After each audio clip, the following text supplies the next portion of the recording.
Assalamualaikum warahmatullahi wabarakatuh. Baru-baru ini telah sampai kepada saya sebuah video TikTok di mana seorang ustaz berkongsi sebuah zikir bersama 4 fadilat yang datang bersama zikir tersebut.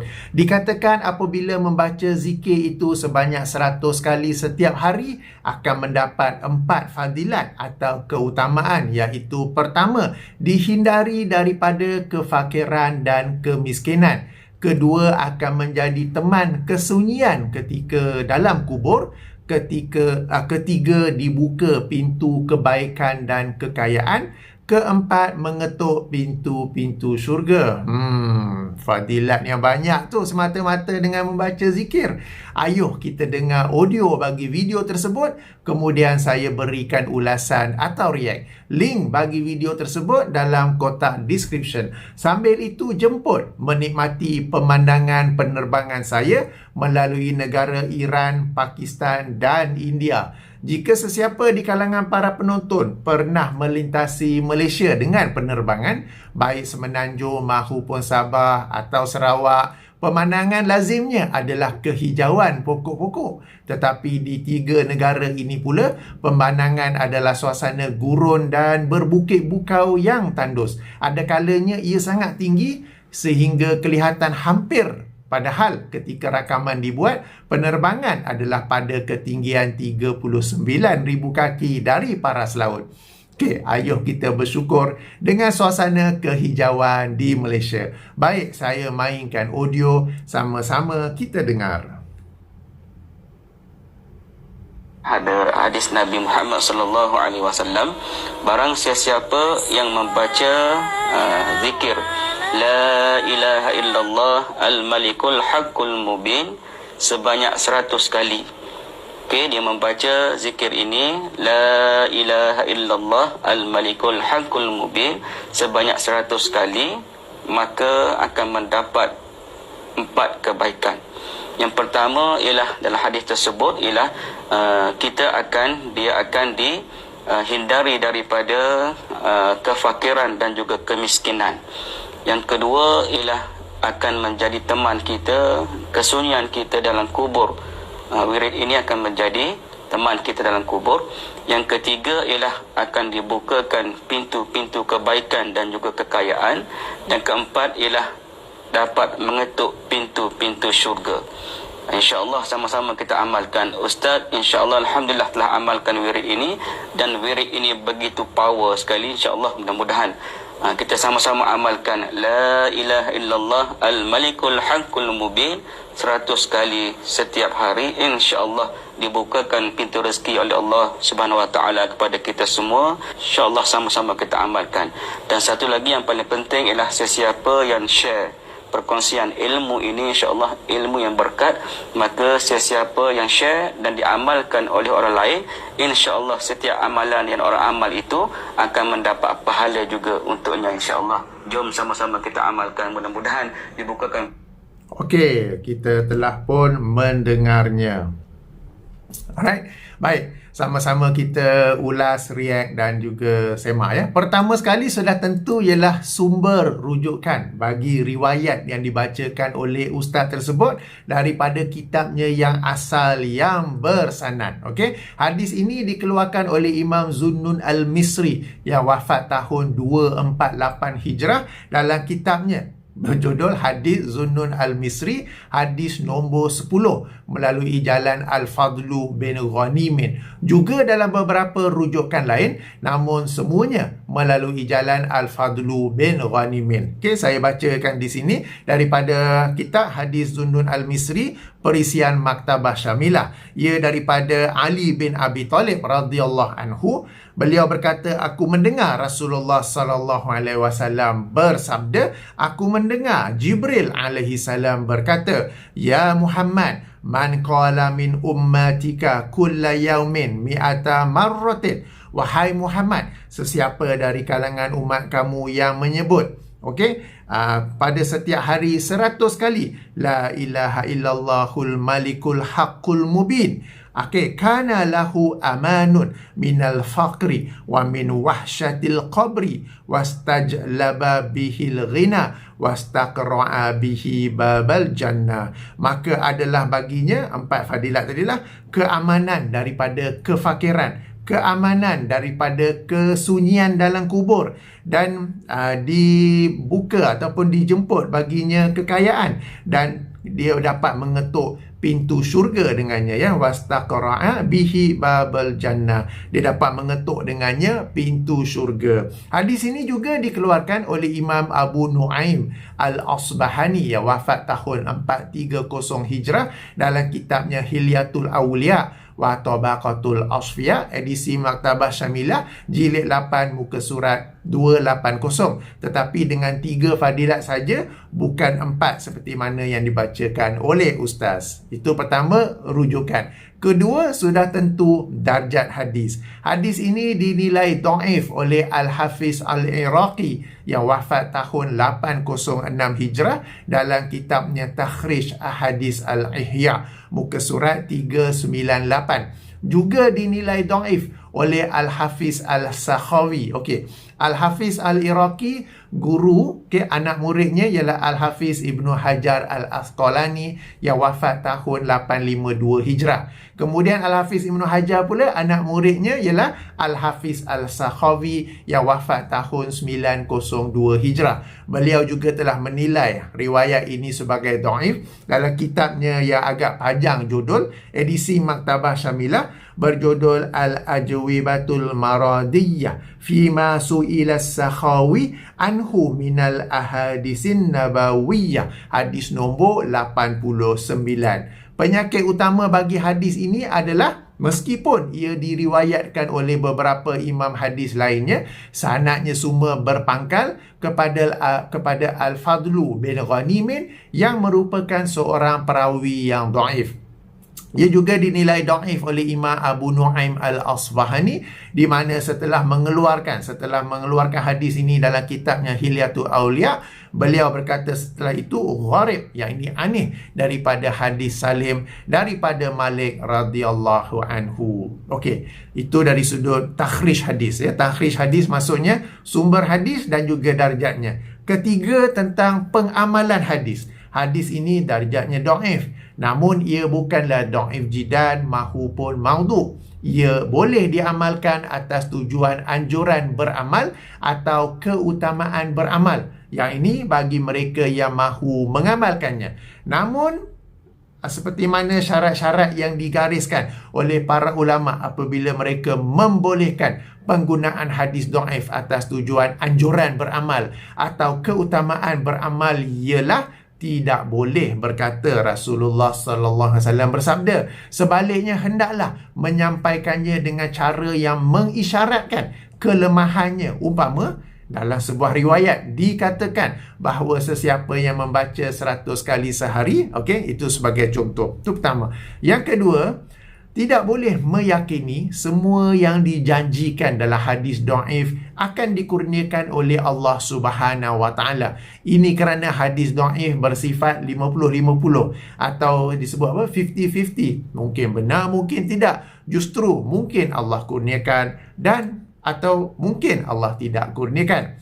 Demikian juga tidak boleh meyakini kemujaraban yang dialami oleh seseorang. Ini kerana boleh jadi ia kurniaan daripada Allah, boleh jadi ia istidraj daripada Allah, dan boleh jadi ia hanya placebo effect. Apakah placebo effect? Ia adalah apabila seseorang itu meyakini sesuatu perkara dan dia merasakan perkara itu benar-benar berlaku kerana mindanya telah terprogram ke arah itu, padahal ia sebenarnya tidak berlaku. Placebo effect ni sebenarnya digunakan dalam bidang perubatan ataupun dalam bidang farmasi, di mana seseorang tu dikatakan suplemen ini, ubat ini akan dapat memberi sekian-sekian kemujaraban, sekian-sekian kesembuhan dia. Dia pun okey. Dia pun makan ubat tu. Yelah, betul lah, baguslah. Padahal dalam ubat tu kosong saja.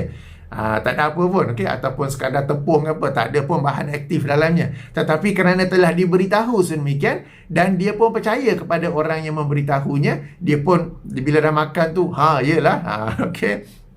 Baik. Juga apabila mengamalkan hadis dhaif, ini ialah syarat-syarat hadis dhaif yang digariskan oleh para ulama ketika mereka membolehkan penggunaan hadis dhaif, ya. Sayang sekali di Malaysia mereka ambil bahagian pertama je, mana yang ini dibolehkan penggunaan hadis dhaif, tetapi syarat-syarat itu entahlah ke mana pergi pula, ya. Okey. Syarat lainnya pula ialah apabila mengamalkan hadis dhaif, tidak boleh disebabkan hadis itu diabaikan pula amalan-amalan yang berdasarkan hadis yang sahih. Ini membawa kita kepada ulasan saya yang keempat, yang ini amalan yang sahih. Di sana terdapat ayat-ayat Al-Quran dan hadis-hadis sahih yang juga menjanjikan keutamaan yang sama atau hampir sama. Berikut dikemukakan beberapa contoh. Okey, bagi keutamaan pertama yang diriwayatkan daripada bacaan zikir itu yang sedang kita bincang sekarang ini, iaitu dihindari daripada kefakiran. Apa yang sahih serta lebih baik ialah meminta perlindungan Allah daripada keburukan kefakiran. Antara masuk keburukan kefakiran ialah merungut kepada Allah atau marah kepada Allah tentang keadaannya yang fakir, mengeluh tentang keadaan dirinya, atau meminta-minta dan berharap daripada manusia. Oleh kerana itulah dalam hadis yang sahih, Rasulullah SAW tidak meminta keamanan daripada kefakiran, sebaliknya meminta perlindungan daripada keburukan kefakiran. Dalam sebuah hadis yang diriwayatkan oleh Imam Abu Daud, hadis nombor 1319. Jika penomboran lain, hadis nombor 1543. Aisyah radhiyallahu anha menerangkan anna Nabiyya sallallahu alaihi wasallam kana yad'u biha ulai kalimati. Okey, bahawa Nabi sallallahu alaihi wasallam biasa berdoa dengan kalimah-kalimah ini. Apakah itu? Allahumma inni a'udzubika min fitnatin nari wa azabin nari wa min syarril ghina wal faqri. Ya Allah, aku memohon perlindungan Engkau daripada fitnah api neraka, daripada azab api neraka, dan daripada keburukan kekayaan dan kefakiran. Perhatikan bahawa Rasulullah SAW tidak meminta kekayaan atau kefakiran, tetapi meminta perlindungan daripada keburukan. Ini saya nak tekankan ni. Daripada keburukan, kekayaan atau kefakiran. Ini kerana bagi kekayaan atau kefakiran di dalamnya terdapat kebaikan dan keburukan. Maka yang tepat ialah meminta perlindungan daripada keburukannya supaya kita hanya mendapat kebaikannya, baik bagi yang kaya mahupun yang fakir. Demikian beza, ya, antara yang hadis sahih dengan hadis yang dhaif. Okey, keutamaan kedua yang diriwayatkan daripada bacaan zikir tersebut ialah ia dapat menjadi teman daripada suasana sunyi ketika di dalam kubur, ketika di alam kubur. Sebenarnya teman terbaik ketika di alam kubur ialah amalan masing-masing. Ini berdasarkan sebuah hadis yang dikeluarkan oleh Imam Al-Bukhari dan Muslim. Di sini saya bacakan daripada Sahih Al-Bukhari, hadis nombor 6033. Jika penomboran Fathul Bari, hadis nombor 6514. Di mana Rasulullah SAW bersabda, hadis ini daripada Anas bin Malik. Qala Rasulullah sallallahu alaihi wasallam yatba'ul mayyita salasatun fayarji'u isnani wa yabqa ma'ahu wahidun yatba'uhu ahluhu wa maluhu wa amaluhu fayarji'u ahluhu wa maluhu wa yabqa amaluhu. Okey, bermaksud 3 perkara akan mengikuti jenazah, namun 2 akan kembali, sehingga yang tinggal bersamanya hanyalah 1. Yang mengikutinya, yang ini apabila seseorang itu telah meninggal dunia, yang mengikuti jenazah itu ke kuburnya ialah pertama ahli keluarga, kedua hartanya, dan yang ketiga amalannya. Maka akan kembali, yakni setelah dikebumikan, ahli keluarganya dan hartanya, sementara yang berbaki, yakni yang akan bersamanya di alam kubur, ialah amalannya. Okey, hadis daripada Sahih Bukhari dan Muslim. Oleh itu, tuan-tuan dan puan-puan yang dirahmati Allah, teman yang sebenar di alam kubur berdasarkan hadis yang sahih ialah amalan kita sendiri. Oleh itu, ayuh kita perbanyakkan amal soleh ketika masih sempat bermanfaat di alam dunia agar ia dapat menjadi teman di alam kubur kelak. Ayuh kita pastikan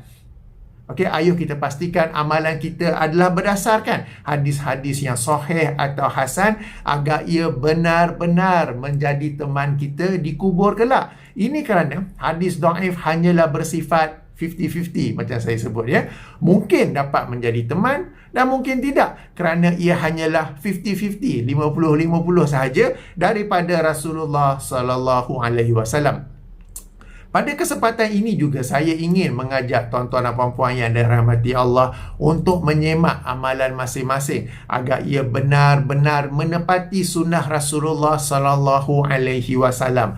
Jauhilah amalan yang bid'ah atau amalan yang diragui apakah ia sunnah atau bid'ah, apakah boleh atau tidak. Seorang kata bid'ah hasanah, seorang kata bid'ah dolalah. Aku ragu-ragu. Tak apa, tinggalkan. Ini kerana sungguh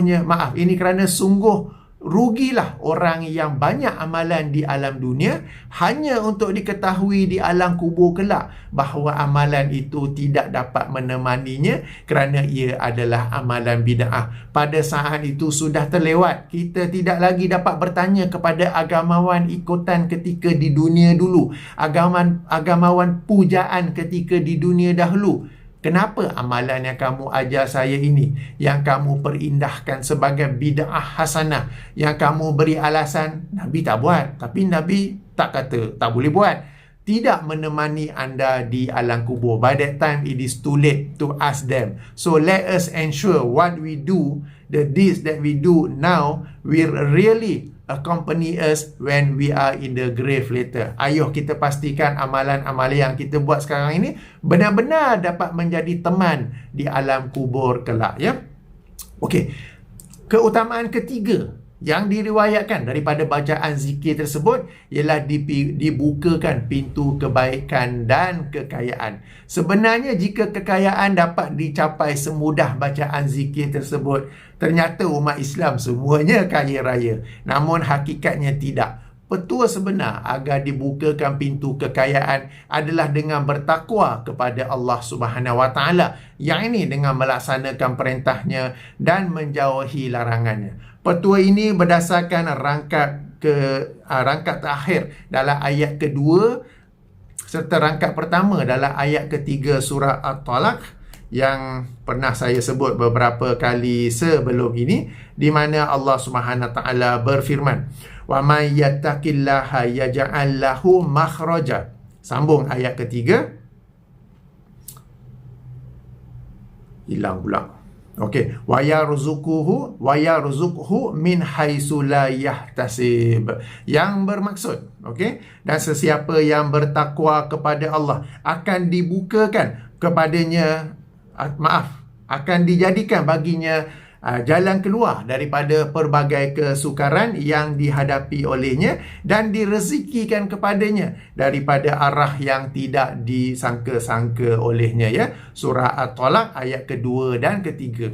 Ustaz juga menyebut keutamaan ketiga sebagai dibukakan pintu kebaikan. Ini tidak disebut dalam teks hadis.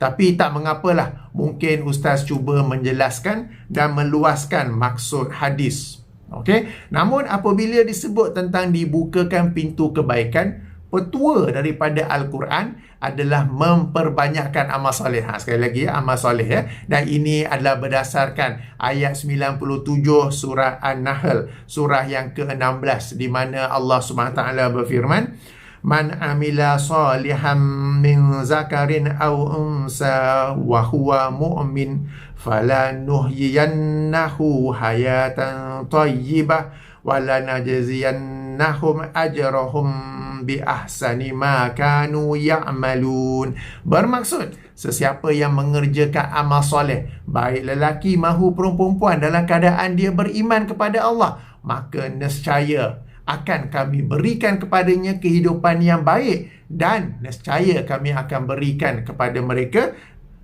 dengan pahala yang lebih baik berbanding apa yang mereka kerjakan ya. Jadi pay attention kepada nescaya kami akan berikan kepadanya kehidupan yang baik. Nescaya kami akan berikan balasan pada mereka pahala yang lebih baik berbanding apa yang mereka kerjakan. Buat amal soleh banyak ni, tapi Allah bagi pahala yang lebih banyak. Cuma pastikan macam saya sebut tadi, amal soleh yang berdasarkan hadis-hadis yang sahih, yang hasan dan berdasarkan daripada sunnah Rasulullah sallallahu alaihi wasallam. Amatlah rugi orang yang banyak beramal tetapi ia adalah amalan-amalan yang bid'ah.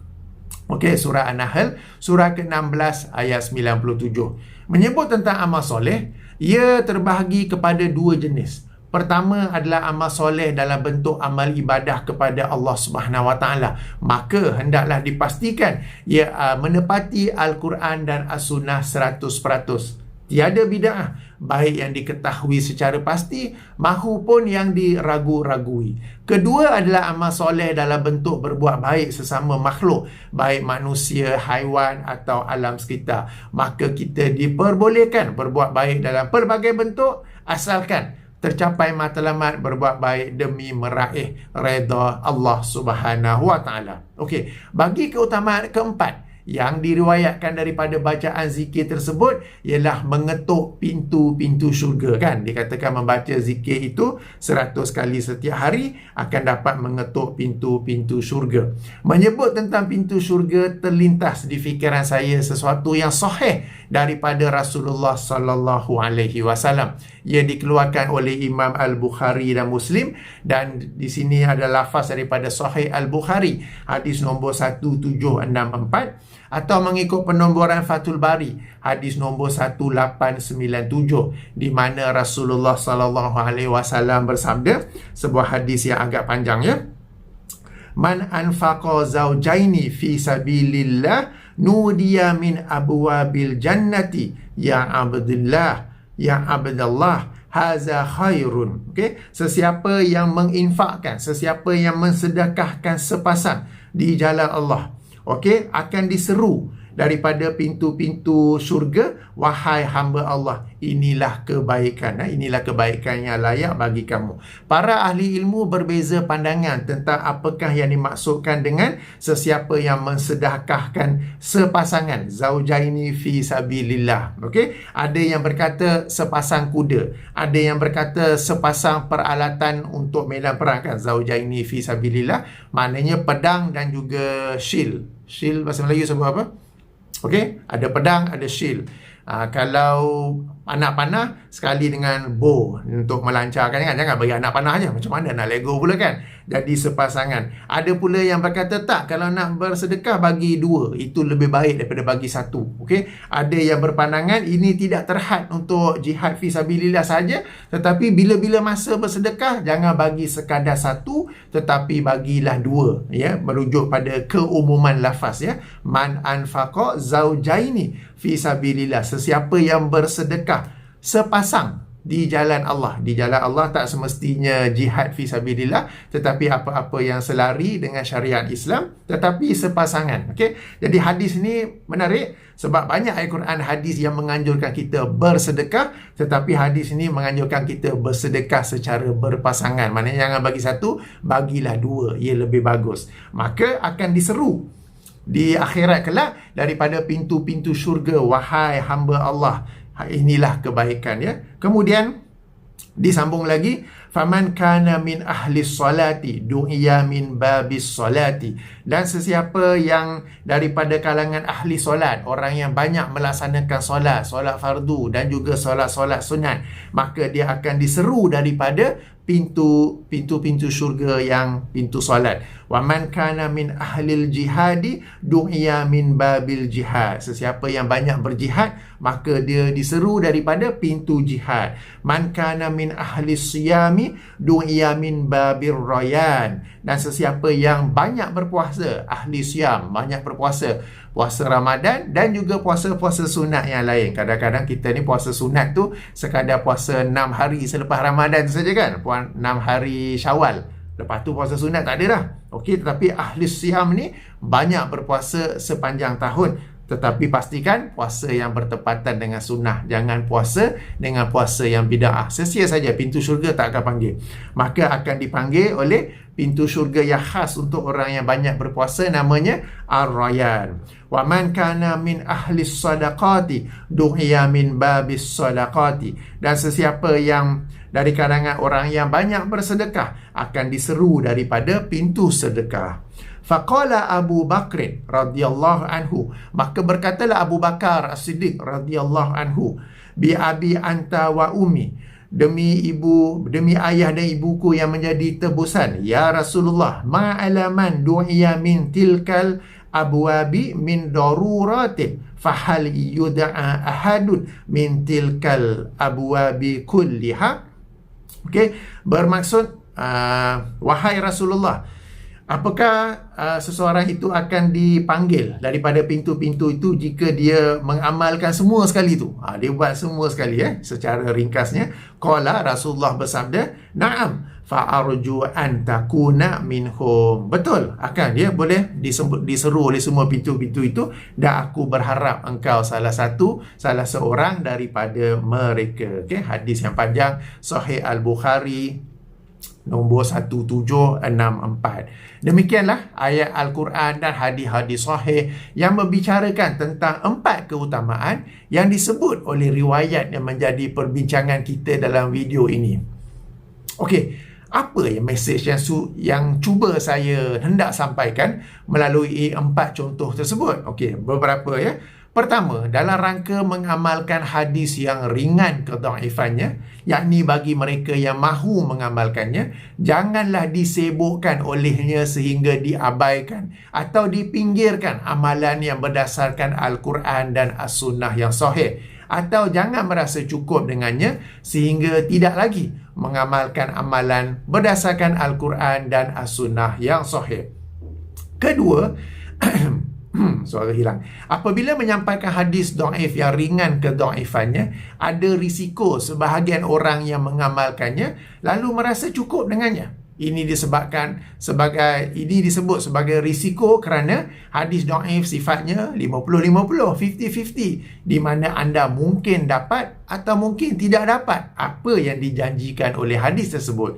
Ketiga, dengan merujuk pada mesej pertama dan kedua tadi yang saya baru sebut, bagaimana mungkin orang awam dapat mengetahui amalan-amalan yang berdasarkan Al-Quran dan As-Sunnah yang sahih jika para agamawan tidak menyampaikannya dan tidak mewairalkannya? Maka akhirnya orang awam mereka akan disibukkan dengan amalan-amalan yang dhaif yang sifatnya 50-50. Dan mereka tidak pula mengamalkan amalan-amalan yang berdasarkan Al-Quran dan hadis yang sahih. Mereka tidak mengamalkannya bukan sebab mereka tak mahu, tetapi sebab mereka tidak tahu tentangnya. Disebabkan mereka telah terpedaya dengan janji, fadilat, ganjaran yang sangat besar berdasarkan hadis dhaif tersebut. So, mereka pun tak tahu. Kena pula para agamawan ni, saya pun tak tahu kenapa. Para agamawan ni saya sangat hairan. Kenapalah mereka ni sangat-sangat mencintai hadis-hadis yang dhaif ataupun lebih teruk daripadanya, dan mereka mewairalkannya, dan mereka berpesan kepada orang ramai untuk mewairalkannya. Macam video TikTok kita tonton tadi, dia akhirnya dia suruh di forward-forwardkan kan. Kenapa tidak hadis sahih yang dibacakan? Kenapa tidak hadis sahih yang disampaikan? Kenapa tidak hadis sahih yang kemudiannya dianjurkan agar disebar-sebarkan? Kenapa ya? Kita hairan sungguhlah. Ataupun sekurang-kurangnya saya hairan sungguhlah. Okey, macam hadis-hadis yang saya bacakan tadi tu, di kalangan para penonton mungkin pernah mendengarnya. Tetapi di kalangan para penonton mungkin pertama kali pernah mendengarnya. Bahawa amalan kita yang akan menjadi teman di kubur, bahawa amal soleh itu, dengan amal soleh itulah Allah akan memberikan kita kehidupan yang baik di dunia ini kan. Jadi bila tak ada orang agamawan yang menyampaikannya, yang disampaikan hadis-hadis yang macam tu, macam mana orang awam nak tahu kan? Okey, tenang, suara pernah hilang dah ni. Okey. Keempat, amalan-amalan yang berdasarkan Al-Quran dan As-Sunnah yang sahih amatlah banyak sehingga kita bukan saja tidak sempat mengamalkannya, tetapi juga tidak sempat membaca hadis-hadis tentangnya. Macam saya katakan, mungkin bukan semua, mungkin di kalangan para penonton ada yang pertama kali terdengar hadis-hadis yang saya bacakan tadi itu kan, tentang bersedekah dua perkara, bersedekah sepasangan. Di akhirat pintu syurga yang namanya pintu solat akan panggil orang banyak solat. Pintu sedekah akan panggil orang yang banyak bersedekah. Pintu Ar-Rayyan, Ar-Rayyan mungkin pernah dengar, akan panggil orang yang banyak berpuasa. Dan ini hadis sahih. Dan betul-betul di akhirat kelak, pintu tu dengan kekuasaan Allah akan panggil orang yang banyak solat. Inilah jalan masuk syurga kan. Dan kalau kita mengamalkan semuanya seperti yang ditanya oleh Abu Bakar, semua pintu akan panggil kita. Kita boleh pilih nak masuk ikut pintu yang mana satu ya. Okey. Kelima, lazimnya, saya ulangi, lazimnya sesuatu ganjaran adalah berkadaran dengan usaha yang dilakukan. Bagi sesuatu amal, lebih besar usaha yang dilakukan, lebih besar atau banyak ganjaran yang bakal dikurniakan oleh Allah Subhanahu Wa Taala. Sebagai contoh ataupun contoh-contoh yang kita telah pun baca dengar tadi ya, jika kita mahu dipermudahkan segala urusan dan dilapangkan rezeki sebagaimana ayat-ayat awal surah At-Talaq, hendaklah bertakwa kepada Allah dalam semua aspek, baik perkara kecil atau besar, baik perkara jelas atau samar-samar, baik ketika di khalayak ramai atau berseorangan. Jika kita mahu teman di alam kubur dan alam kubur itu akan terasa amat lama, okey, maka hendaklah meningkatkan amal soleh, kualiti dan kuantiti, supaya amal soleh itu pun boleh jadi peneman di alam kubur untuk tempoh yang lama juga. Jangan amal soleh itu sikit, diteman kita sekejap aja. Okey. Jika anda mahu mengetuk pintu syurga, tingkatkan amal soleh supaya anda boleh ketuk mana-mana pintu syurga, ataupun tak payah ketuk, pintu syurga itu sendiri yang akan menjemput kita ya. Jadi, okey, yang saya nak sampaikan, usaha kita tu berkadaran dengan ganjaran. Dia tak boleh lah you usaha sikit dapat ganjaran punya banyak 4 sekali pula tu. Itu pertanda awal yang hadis itu pun okey, keenamnya, okey, ringkasnya menyampaikan hadis-hadis yang ringan kedhaifannya, meskipun dibolehkan oleh ramai ulama, memiliki kekurangan dan cabarannya. Meskipun ramai ulama membolehkannya, tapi jika kita renung dia punya efek, dia punya natijah, ada banyak kekurangan, ada banyak side effect lah kita sebut ya, dan ada banyak cabarannya ya. Macam saya sebut tadi kan, bila seseorang itu telah disibukkan, dia tak baca zikir-zikir yang sahih yang Nabi ajar, tetapi dia hanya baca zikir itu 100 kali sehari dan dia rasa cukup dengannya, dan sepanjang hari dia tak zikir, katakanlah kan, padahal itu adalah hadis yang dhaif.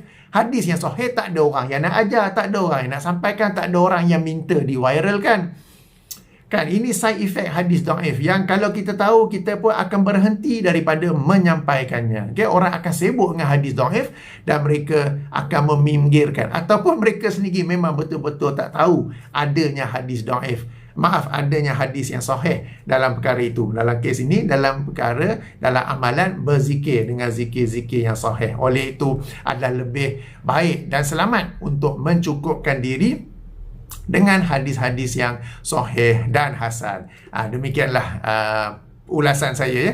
Jadi saya sekadar bukan nak mengulas tentang darjah hadis tersebut, tetapi the negative side effect, kesan-kesan sampingan buruk yang dibawa oleh hadis yang dhaif. Okey, dan di sana ada ayat-ayat Quran, ada hadis-hadis, amalan-amalan yang berdasarkan hadis sahih. Ada ayat Quran dan hadis sahih yang mengajar kita amalan yang kalau kita buat, insya-Allah confirm akan mendapat kurniaan tersebut. Tak ada placebo effect. Okey, tapi itulah tidak mahu disampaikan oleh orang-orang agamawan ni.